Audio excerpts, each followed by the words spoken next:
just kind of start us off with some thoughts about the game, and then we'll just open it up to questions for you guys?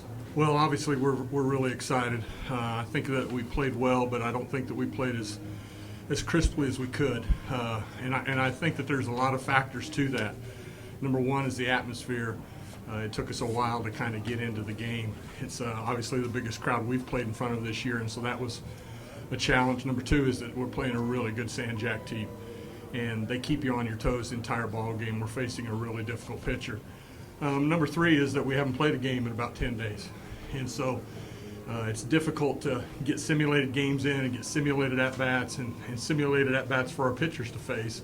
We did the best we could, but today was a challenge, and so obviously we're really excited to get out of here with a W.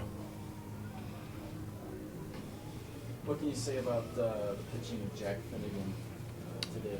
Jack was outstanding again. Jack has been our ace this season. He's been the guy that we've gone to, and he's responded. I think the bigger the game, the better Jack is, and he's fearless out there. A great competitor, got good stuff, believes in his stuff, and I can guarantee our team believes in him when he's on the mound. Can you elaborate on that? The courage, I saw him throwing a lot of off-speed pitches behind an account 2-0. Well, that's his game. I mean, he's got the ability to do that. If you just have to throw fastballs in there to these quality of hitters, if you get behind an account, and I wouldn't say that Jack was as crisp and sharp as he has been for us the last 3 or 4 starts, but he's got a big time out pitch.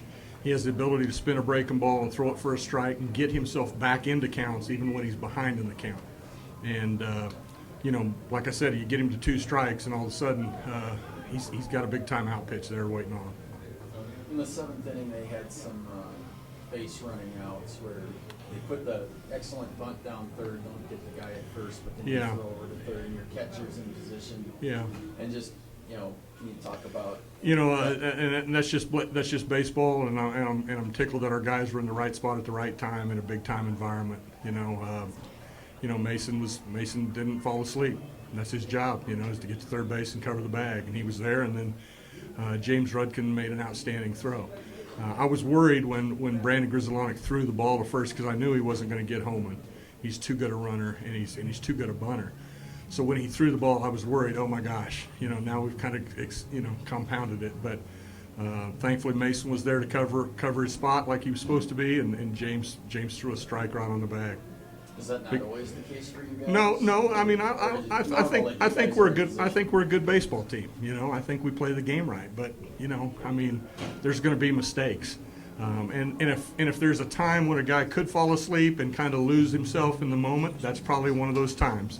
But he didn't. He was a veteran player at that time, and he got there. And then he made the big time throw down to second base. The runner slid and just came off the bag, and thankfully Fox held the tag, and we got the out there. So those were 2 big outs, obviously, on the bases. Did you think he was out initially when they called? No.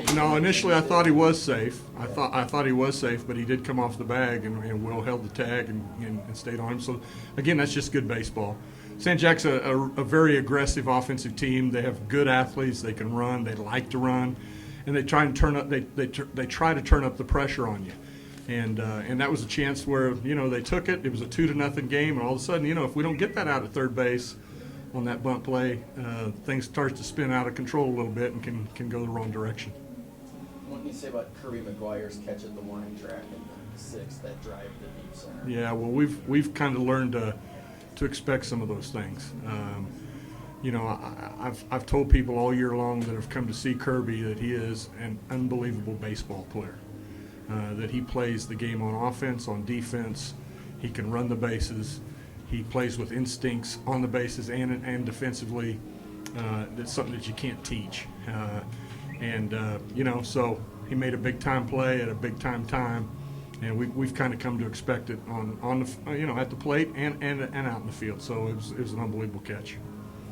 And what can you say about Burtness in the 9th? Struggled a little bit to start and then settled down. Yeah, and we just decided to stay with him. I've got guys down in that bullpen that I could go to, but I felt like Nate was a really good matchup for us. I liked his maturity at that spot. I was probably a pitch away from coming to get him though.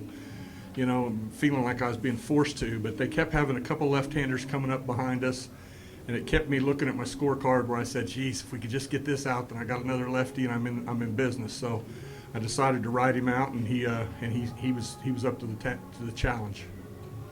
Jack, talk about being out there on the mound, first game starting it off. What was the feeling like? That was awesome. Just the atmosphere of the crowd and just being out here and throwing game one, just exhilarating. That was just an awesome feeling. And then we just go out and we play great. I thought the biggest thing for us was scoring first, because that just completely energized the dugout and we were just ready to go after that. And then we just threw up some zeros, played good D, caught some breaks, and that was just awesome. What was working for you? I struggled a bit with command of all my pitches, really. Wasn't my best outing, but once I got ahead with 2 strikes, I know I could go slider and get some swings and misses and get a weak, bad contact. And then also when I was behind in counts and 2-0s, 3-1s, just spotting up a fastball, just trusting that my defense is going to play behind me and D up and make some plays.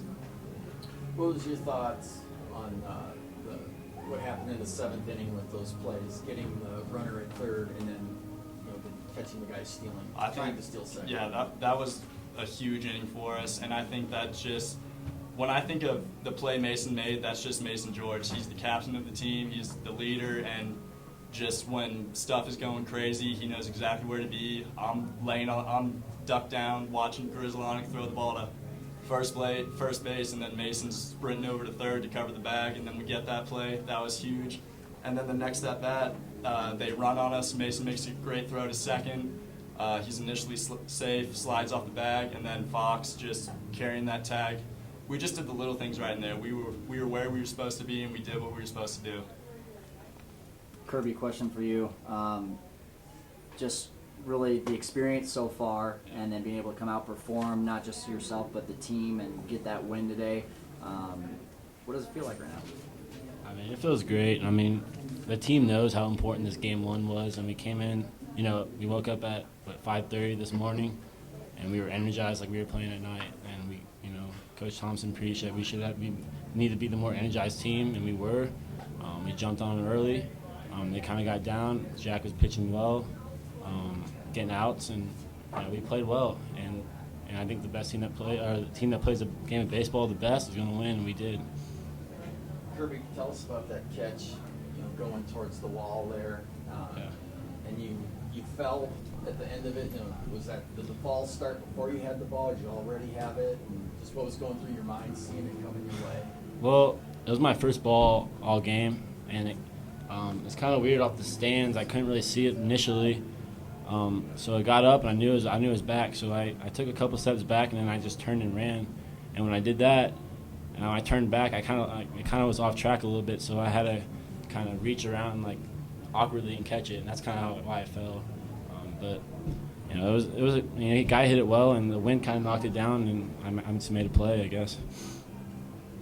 And then Jack mentioned getting that first run was important, and you were a big part of that with that triple. Yeah. What did you hit, and just your thoughts on getting your first at-bat at the Junior College World Series of triple? Yeah, in an environment like this, you can't just wait and let the game come to you. You kind of have to, attack and get comfortable. And so, I had a plan. I was going to swing at the first pitch if it was there, and I did. It was a fastball, kind of middle in, kind of my pitch, and I hit it well, and it just went, and altitude took it, and I got around the bases, got the third, and Demo put me in.